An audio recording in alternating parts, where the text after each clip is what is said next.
그날 새벽 3시 응급실 복도는 숨소리조차 무겁게 가라앉아 있었다. 형광등 아래 반쯤 꺼진 불빛, 바퀴가 삐걱거리는 침대 하나가 복도를 가로질러 지나가고 간호사 스테이션에는 이제 막 근무 6개월 차가 된 신입 간호사 하나만이 남아 있었다. 오늘도 길겠네.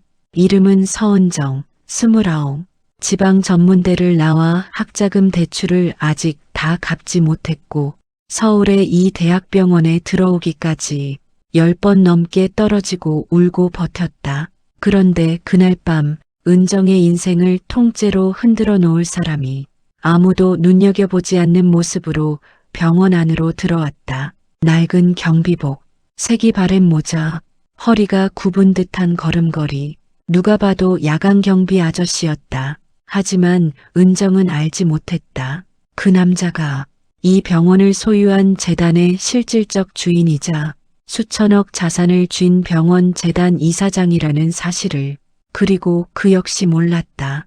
이날 밤 자신이 사람을 시험하러 들어왔다가 인생에서 처음으로 사과하며 고개를 숙이게 될 줄은.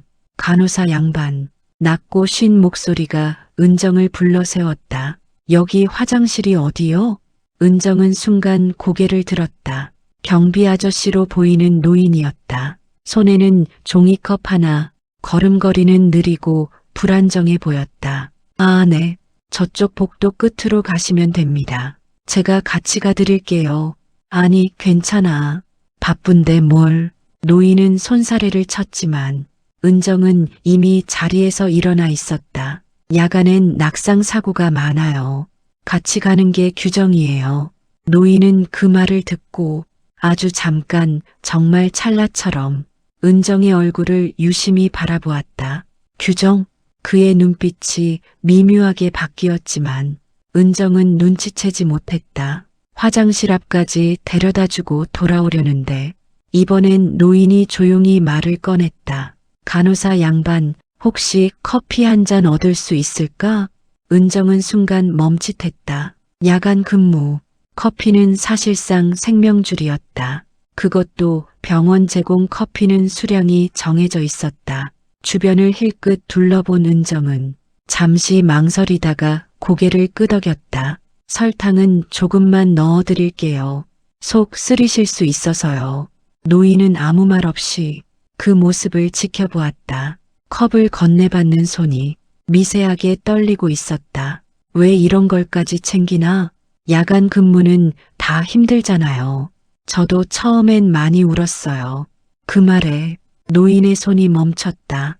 이 병원에서 누군가 처음엔 울었다고 말하는 건 아주 드문 일이었다. 그날 이후였다. 노인은 매일 같은 시간, 같은 복도에 나타나기 시작했다. 그리고 은정은 자신도 모르게 매번 그를 챙기고 있었다. 새벽 4시 20분, 응급실 호출벨이 연달아 울리기 시작했다. 술에 취해 넘어졌다는 노인, 복통을 호소하는 외국인 노동자, 그리고 보호자 없이 실려온 치매 어르신까지. 은정 씨, 3번 침상 먼저. 아니요, 은정 씨는 7번부터예요. 신입은 동선 헷갈리면 안 되잖아요. 선배 간호사의 말에 은정은 짧게 네 하고 대답했다. 그 말 하나에 은정의 순서가 또 바뀌었다. 누구도 소리를 지르지 않았다. 하지만 은정은 알았다. 이 병원에서 신입이라는 말은 배려가 아니라 핑계라는 걸. 가장 힘든 환자, 가장 까다로운 보호자, 가장 늦게 끝나는 일, 그건 늘 신입의 몫이었다. 야, 서은정. 선배 간호사 하나가 은정을 불렀다. 경비 아저씨랑 너무 말 섞지 마. 괜히 문제 생기면 내가 책임져. 아, 그냥 부탁하셔서요. 부탁? 여긴 부탁 들어주는 데 아니야. 선배는 낮은 목소리로 덧붙였다. 저런 분들 중에 나중에 트집 잡는 사람들 많아. 신입 하나 찍히면 끝이야. 그 말은 협박도 조언도 아니었다. 그냥 현실 통보였다. 은정은 고개를 끄덕였지만 마음 한쪽이 찜찜했다. 그때였다. 복도 끝에서 그 노인이 천천히 걸어오고 있었다. 오늘은 유난히 걸음이 더 느려 보였다. 간호사 양반. 노인은 은정 쪽을 보며 작게 불렀다. 은정은 주변을 살폈다. 선배들 시선이 느껴졌다. 잠시 망설이다가 그녀는 조심스럽게 말했다. 지금은 조금 바빠서요. 조금만 기다려 주시면. 아니야. 그냥 잠깐 앉을 데가 없어서. 노인은 웃으며 말했다. 그 웃음이 어딘가 쓸쓸해 보였다. 은정은 결국 휠체어 하나를 끌어왔다. 여기 잠깐 앉아 계세요. 금방 올게요. 고맙네. 그 순간 선배 간호사의 날카로운 목소리가 복도를 갈랐다. 은정 씨, 모두의 시선이 한꺼번에 쏠렸다. 지금 뭐 하는 거예요? 앉을 데가 없으셔서요. 그건 경비팀 일이에요. 간호사가 왜 나서요? 은정의 얼굴이 순간 붉어졌다. 노인은 천천히 고개를 숙였다. 아가씨, 됐네. 내가 괜히. 아니에요. 은정은 자신도 모르게 말이 튀어나왔다. 사람이 힘들어 보이잖아요. 복도가 조용해졌다. 선배는 잠시 은정을 내려다보더니 차갑게 말했다. 그럼 다음 호출 은정 씨가 다 맡아요.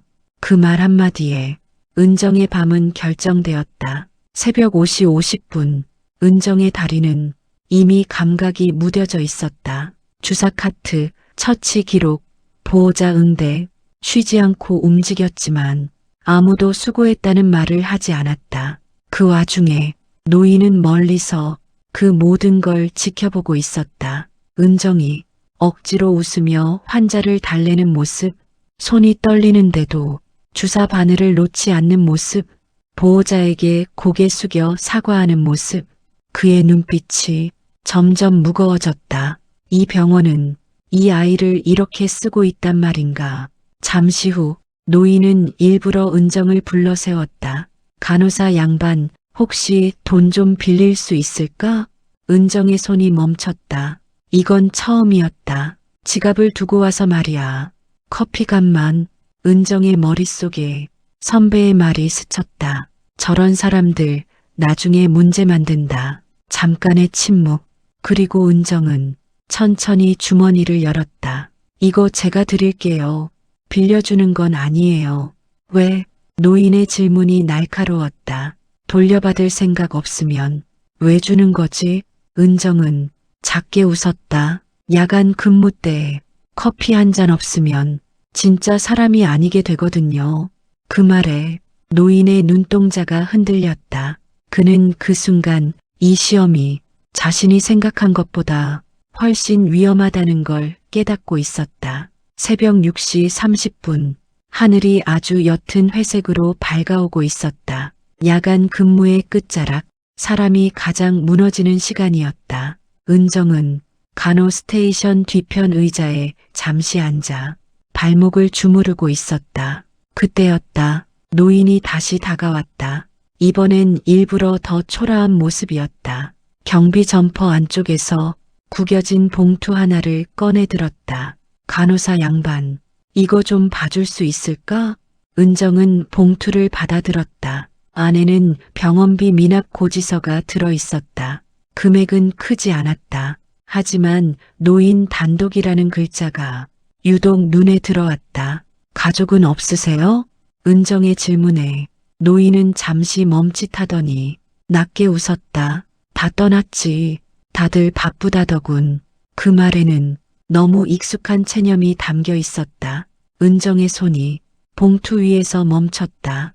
그 표정, 그 말투, 그건 은정이 너무 잘 아는 얼굴이었다. 저도 아버지 병원비 때문에 이 병원 처음 왔었어요. 노인은 고개를 들었다. 은정은 천천히 말을 이었다. 아버지가 공사장에서 다치셨거든요. 그날도 야간이었어요.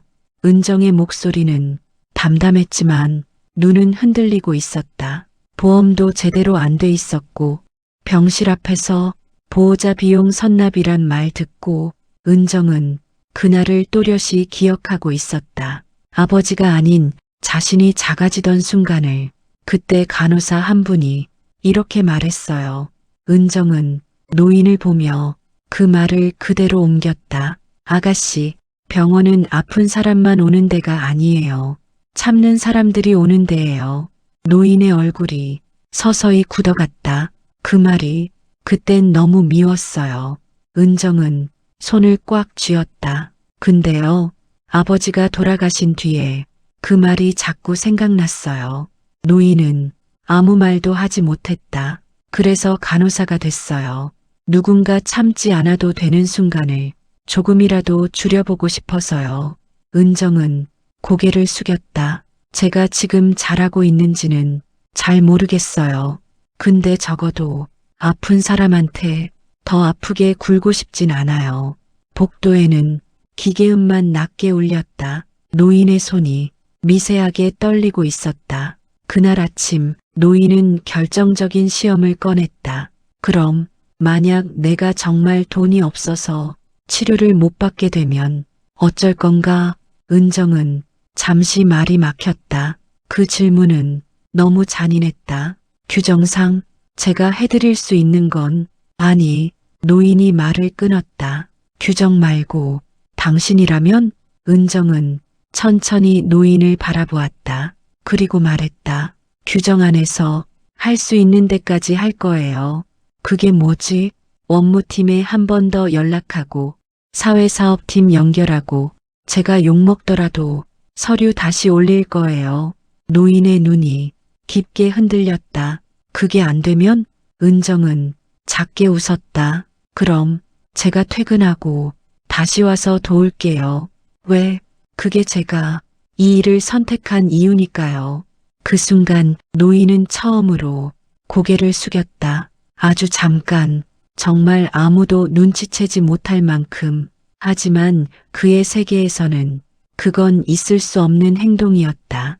그날 낮, 은정은 인사팀 호출을 받았다. 서은정 간호사, 병원 재단에서 면담 요청이 들어왔어요. 은정의 얼굴이 하얗게 질렸다. 찍혔구나. 역시 괜히 나섰나. 그녀는 몰랐다. 그 면담실에서 자신을 기다리는 사람이 그 야간 경비 노인이라는 걸. 그리고 그 사람이 이제 더 이상 시험을 계속할 수 없을 만큼 이미 무너지고 있다는 걸. 인사팀 면담실 문 앞, 은정은 두 손을 꼭 맞잡고 서 있었다. 손바닥에 땀이 배어 미끄러울 정도였다. 괜히 나섰어. 신입이 왜 튀어? 문 너머에서는 낮은 남자 목소리가 들렸다. 들어오라고 했나? 문이 열렸다. 그리고 은정은 순간 숨이 막혔다. 야간경 비복이 아니었다. 낡은 점퍼도 구겨진 모자도 없었다. 깔끔한 정장, 반듯한 자세, 벽에 걸린 액자 속 사진들과 너무도 닮은 얼굴. 병원 재단 이사장 박성우. 은정은 그 자리에 굳어버렸다. 앉으세요. 그 목소리, 낮고 느렸던 그 경비 노인의 목소리와 같았다. 은정의 머릿속이 하얘졌다. 그동안 고생 많았어요. 그 말에 은정의 가슴이 철렁 내려앉았다. 고생? 왜 이 사람이 그 말을 해? 저를 아십니까? 은정의 질문은 거의 속삭임이었다. 이사장은 잠시 고개를 숙였다. 그리고 천천히 말했다. 당신이 매일 밤 어떤 선택을 해왔는지 나는 다 봤습니다. 그 순간 은정은 이해했다. 모든 장면이 퍼즐처럼 맞아떨어졌다. 야간에만 나타난 이유, 굳이 말을 걸던 태도, 돈을 빌리려던 시험. 그럼 그동안 저를. 은정의 목소리가 떨렸다. 시험하신 겁니까? 침묵. 이사장은 그 질문을 피하지 않았다. 그렇습니다. 은정의 눈에서 무언가가 뚝 끊어졌다. 왜요? 은정은 의자에서 일어났다. 왜 하필 저였습니까? 그녀의 목소리는 더 이상 공손하지 않았다. 제가 뭘 잘못했길래요? 이사장은 한숨처럼 말했다. 우리 병원에 불만 제보가 들어왔습니다. 은정은 웃음이 났다. 허탈한 웃음이었다. 신입 간호사가 선을 넘는다. 규정을 무너뜨린다. 은정의 말에 이사장의 눈이 흔들렸다. 그 말 제가 썼습니다. 은정은 자신도 모르게 말했다. 그게 문제라면 전 사과하겠습니다. 그녀는 천천히 고개를 숙였다. 그 모습이 이사장의 가슴을 무참히 찍어 눌렀다. 저는 이 병원이 좋아서 들어왔어요. 은정의 목소리가 갈라졌다. 아픈 사람들한테 조금이라도 덜 아픈 사람이 되고 싶어서요. 그런데 은정은 눈물을 삼켰다. 그게 잘못이라면 저는 여기까지인 것 같습니다. 그 말은 사직서보다 더 무거웠다. 그때였다. 문이 벌컥 열렸다. 이사장님, 간호부장이 다급하게 들어왔다. 은정 씨, 지금 당장 응급실로 와야 합니다. 무슨 일입니까? 이사장의 목소리가 낮아졌다. 아까 그 야간에 앉아 계시던 노인분, 간호부장의 말에 이사장의 얼굴이 순간 창백해졌다. 쓰러지셨어요. 은정의 심장이 쾅 하고 내려앉았다. 응급실 침상 위에는 그 노인이 누워 있었다. 심전도 모니터가 불규칙하게 울렸다. 은정은 그 앞에 멈춰섰다. 이건 내가 시험받은 게 아니라 그 순간 은정은 알았다. 자신이 이 병원에서 가장 먼저 지켜온 사람은 환자였다는 걸. 은정 씨, 의사가 말했다. 가족분 연락 안 되나요? 은정은 이사장을 바라보았다. 그는 아무 말도 하지 못했다. 그때 은정이 한 발 앞으로 나섰다. 제가 보호자 하겠습니다. 모두가 놀란 얼굴로 은정을 보았다. 이사장은 고개를 들었다. 지금 그 말을 하는 이유가 뭡니까? 은정은 눈을 마주보며 말했다. 아까 하신 시험이 끝났다면 이제는 제가 할 차례인 것 같아서요. 그 말에 이사장의 눈이 붉어졌다. 그는 그 순간 깨달았다. 사람을 시험하는 권력은 사람을 지키는 책임 앞에서 아무것도 아니라는 걸. 아침 9시 병원 대강당에는 간호사, 의사, 행정 직원들이 모두 모여 있었다. 갑작스러운 전 직원 소집 공지에 웅성거림이 멈추지 않았다. 무슨 일이래? 감사라도 나오나? 신입 간호사 문제라던데. 은정은 강당 맨 뒤에 조용히 앉아 있었다. 하얀 근무복 위로 밤새 버틴 흔적이 그대로 남아 있었다. 그녀는 아직도 믿기지 않았다. 자신이 그 사람을 보호자로 서명했고 그 사람이 병원 재단 이사장이라는 사실을. 잠시 후 단상 위로 한 남자가 올랐다. 박성우 이사장. 언론에만 나오던 그 단단한 얼굴이 이날은 유난히 피곤해 보였다. 마이크를 잡은 그의 손이 잠시 떨렸다. 그리고 그는 모든 사람 앞에서 천천히 고개를 숙였다. 오늘 이 자리는 사과를 하기 위해 마련했습니다. 강당이 순식간에 조용해졌다. 저는 이 병원을 효율과 성과로만 평가해 왔습니다. 그의 목소리는 낮고 무거웠다. 그래서 사람을 믿기보다 사람을 시험하는 사람이 되었습니다. 그는 잠시 말을 멈추고 강당을 둘러보았다. 그리고 정확히 은정이 앉아있는 쪽을 보았다. 야간 경비로 위장해 한 간호사를 시험했습니다.